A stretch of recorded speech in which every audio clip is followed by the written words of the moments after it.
When my son said, "We got married without you, old man," I thought I'd lost him forever. But when his bride smirked about a prenup, she had no idea it was my lawyer who wrote it.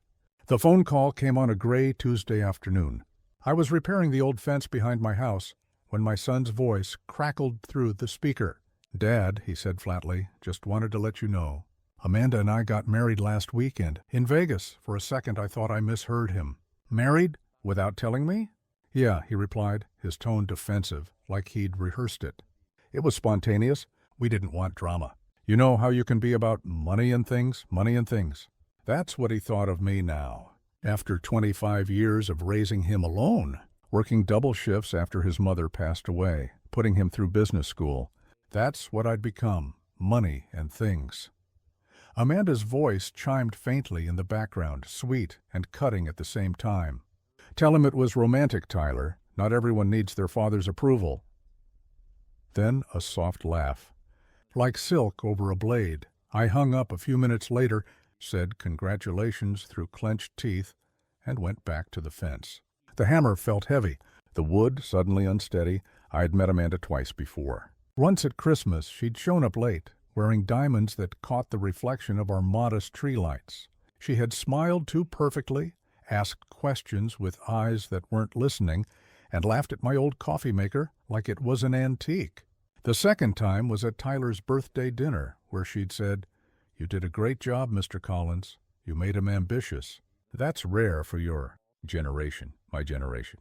I'd smiled politely then, but I knew that tone. I'd heard it all my life in boardrooms and investment meetings, the kind of tone people use when they think they've already won. So when I heard the word Vegas, I knew exactly what it meant. No family, no friends, no witnesses, no prenup, except there was one. A week before that phone call, I'd had a conversation with my lawyer, Ellen Cho. We'd been finalizing my estate plans. She'd looked at me over her glasses and said, "Mr. Collins, your portfolio's in excellent shape.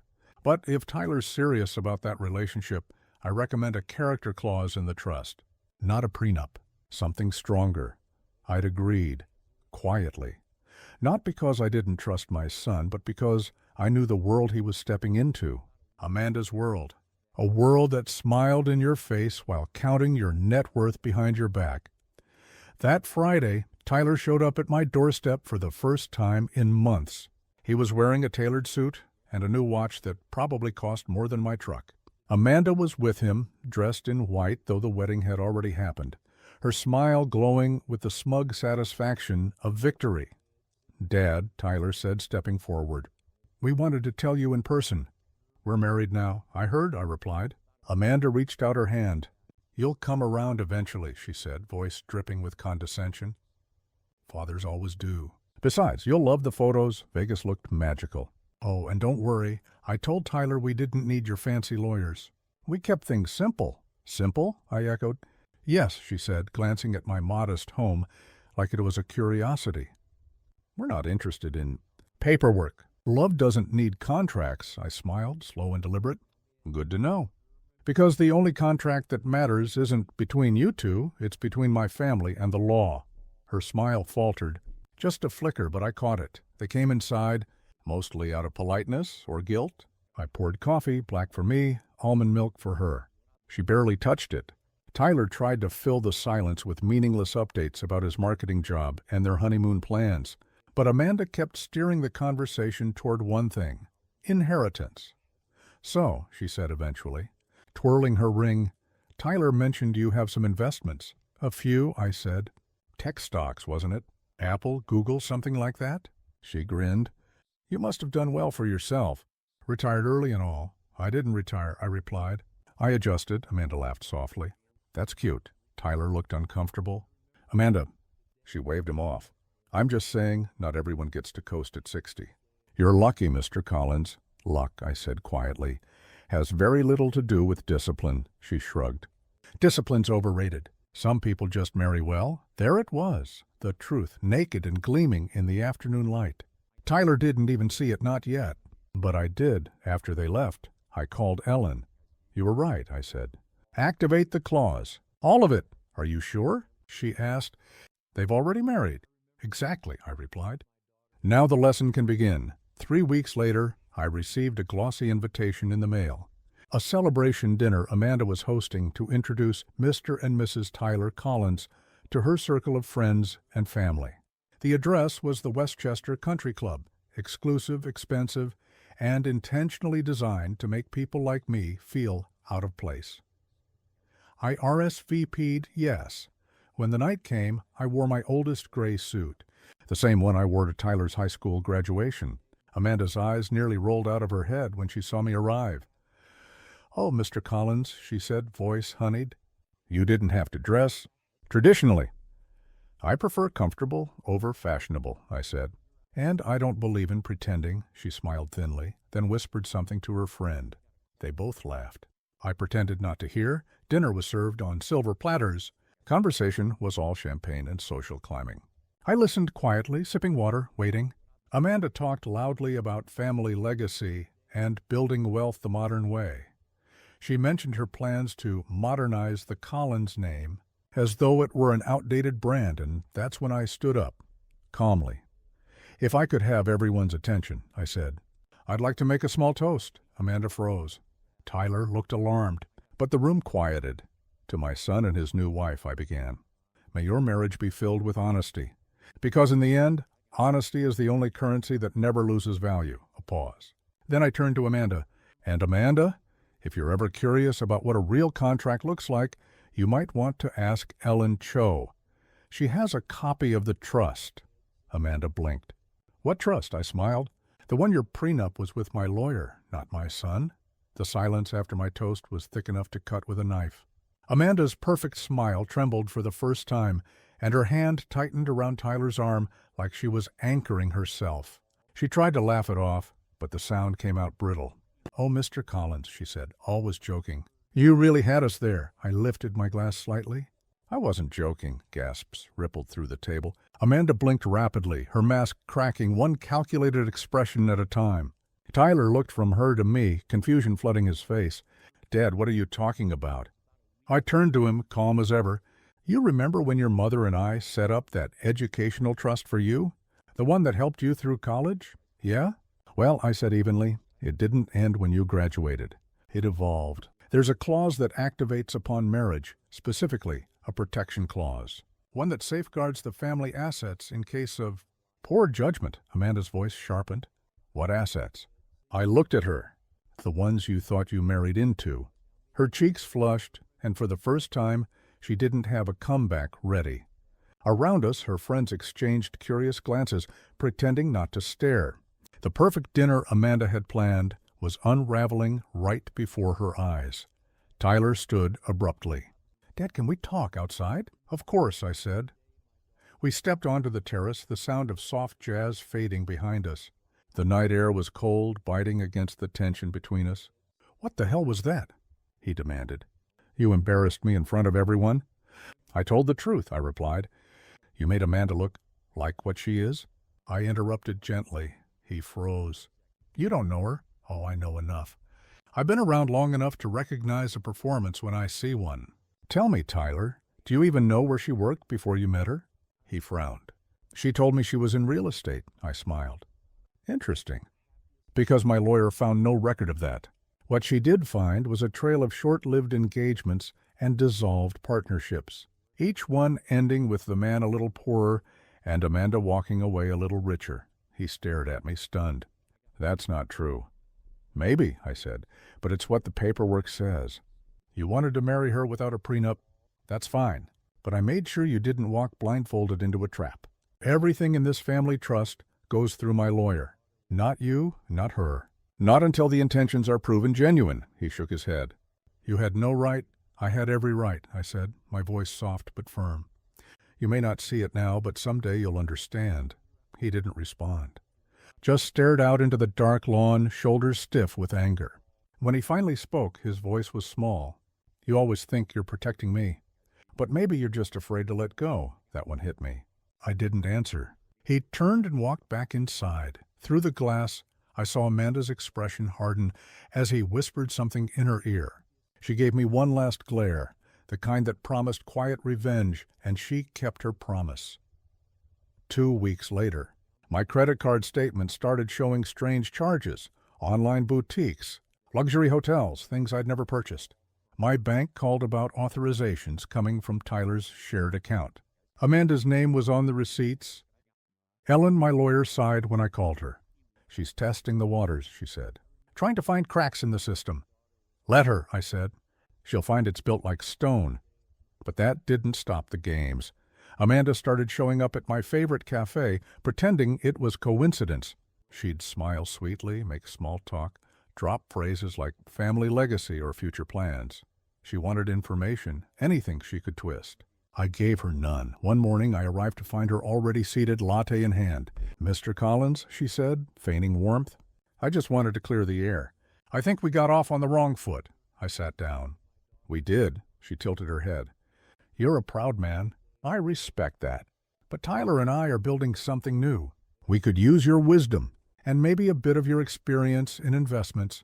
I smiled faintly. "You mean money?" Her eyes flickered. No, partnership. You scratch our back, we scratch yours." I leaned forward. "Amanda, I've lived long enough to know one truth. When someone says we, what they really mean is me." Her smile vanished. "You think you're so clever, don't you?" She hissed quietly.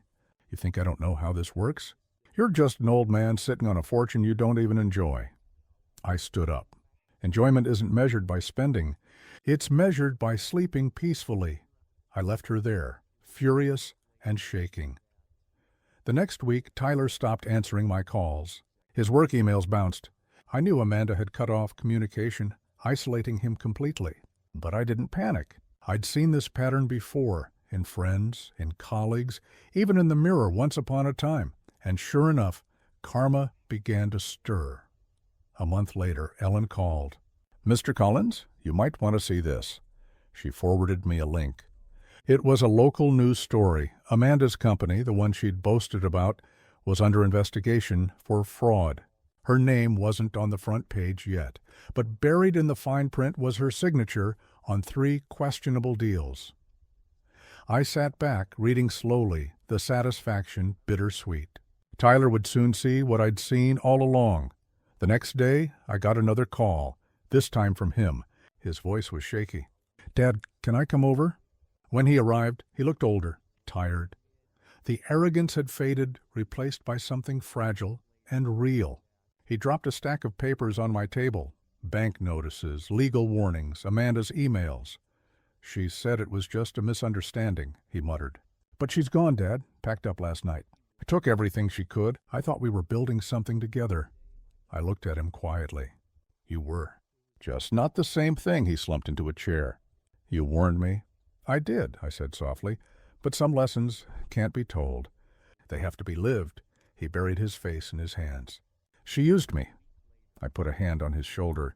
"No, son, she revealed herself. And now you get to decide what kind of man you'll be next." Outside, rain started tapping against the windows, gentle, but relentless. It felt like cleansing. Tyler stayed with me that night. For the first time in years, he didn't check his phone every 5 minutes or talk about investments or building his future. He just sat there, quiet, broken and human again. The rain didn't stop until morning. When sunlight finally spilled through the window, I found him asleep on the couch, his head resting against the same pillow he used as a boy. For a moment I saw not the arrogant man who had called me old man, but the child who used to follow me everywhere with a plastic wrench, pretending to fix things I'd already repaired. When he woke, his first words were, "I'm sorry, I poured 2 coffees." "Apologies lose meaning if you don't turn them into actions," I said. "I know, I want to fix this," he replied quietly. "Not just the money, me." And that was the first real sentence he'd spoken as a man. Over the next few days, he began piecing his life back together. Ellen, ever the calm professional, helped him untangle what Amanda had left behind. A web of fake invoices, credit lines, and lies. It turned out she'd used his name to open accounts and funnel cash into shell companies under her maiden identity. When the authorities finally caught her, she was living 2 states away, trying to reinvent herself again. Tyler didn't go to the trial. He said he'd already seen enough. Instead, he started coming by the house every evening. Sometimes we talked, sometimes we didn't. But there was peace in the silence now. One afternoon, he looked at me across the workbench. "Dad, how did you know?" "About her." "About all of it," I smiled faintly. "I didn't know everything, son. I just recognized the pattern. People who chase easy roads always end up lost. The ones who build slow, they find their way home." He nodded slowly. "You think I can rebuild mine?" "With patience," I said, and humility. "And maybe a bit of elbow grease." For the first time in years, he laughed. It was small, but it was real. A few weeks later, a letter arrived from the law office. Ellen had drawn up revised papers for the family trust. She'd adjusted the clauses, this time in Tyler's name alone, with one condition. The funds could only be accessed for meaningful investments, education, charity, or rebuilding honest work. He read it carefully, eyes glistening. "You're giving it all back?" "I never took it away," I said. "I just waited until you were ready to earn it." He exhaled shakily. "You believed in me even when I didn't deserve it." "That's what fathers are supposed to do," I said. That evening we took a long drive down to the lake where I used to take him fishing as a kid. The water was calm, the air heavy with pine and memory. He looked out across the reflection and said softly, "Amanda used to say life's a game of winners and losers." "And what do you say now?" He thought for a moment. "Life's about what you build when no one's watching." I couldn't have said it better. A few months passed, and the headlines changed. Amanda's name disappeared from the news. Her business empire dissolved into dust, her accounts frozen. Her friends suddenly distant. Tyler, on the other hand, started something small, an outreach program, helping young entrepreneurs avoid financial traps. He called it the Honest Start Foundation. I attended the first seminar he hosted. Watching him speak, I saw confidence again, but this time it came from humility, not pride. Afterward, he came up to me, holding a small framed photo. It was the one from his wedding night, the only one that survived. Amanda's hand was looped through his, her smile cold and rehearsed. But in the background, faint and blurred, was me standing in the distance, unnoticed. He handed it to me. "Keep it," he said. "A reminder of what blindness looks like." I looked at the picture for a while. "And what sight costs," I added quietly. He nodded. "I'm paying it forward now." As the months turned into a year, our relationship grew stronger than ever. We built a new fence together, the one I'd started fixing the day he called to say he was married. This time he held the hammer, and I handed him the nails. It was quiet work, the kind that mends more than wood. When we were done, he leaned against the post and smiled. "Guess it's stronger than before." I looked at him. "That's the point of rebuilding," he grinned. "You and your lessons, Dad, they stick, don't they?" He chuckled. "Yeah, especially the hard ones." Later that night, he stood at the door, ready to head home. "You know," he said softly, "Amanda used to think she outsmarted everyone. But the truth is, she taught me the most important lesson of my life." "What's that?" "That real wealth isn't in what you own. It's in who stands by you when you've got nothing left." I smiled. "Took you long enough." He laughed, hugged me tight, and left. When the door closed, I looked around my quiet home. Old furniture, creaky floors, walls lined with photos. There was no grand mansion or luxury car, but there was peace.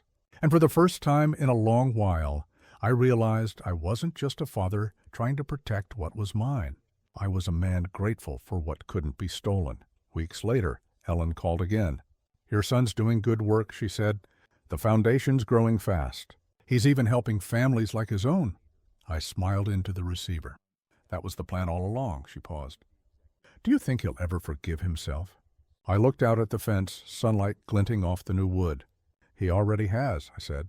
"You can't build a future while staring at broken boards." Before hanging up, she added softly, "You were right, Mr. Collins. That prenup wasn't for your son, it was for your legacy." And she was right, because sometimes protecting the people you love isn't about controlling their choices.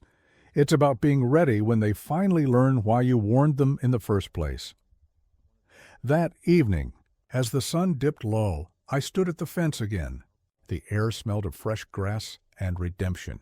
I whispered to the quiet yard, "We did good, kid, and somewhere inside I knew he'd heard me.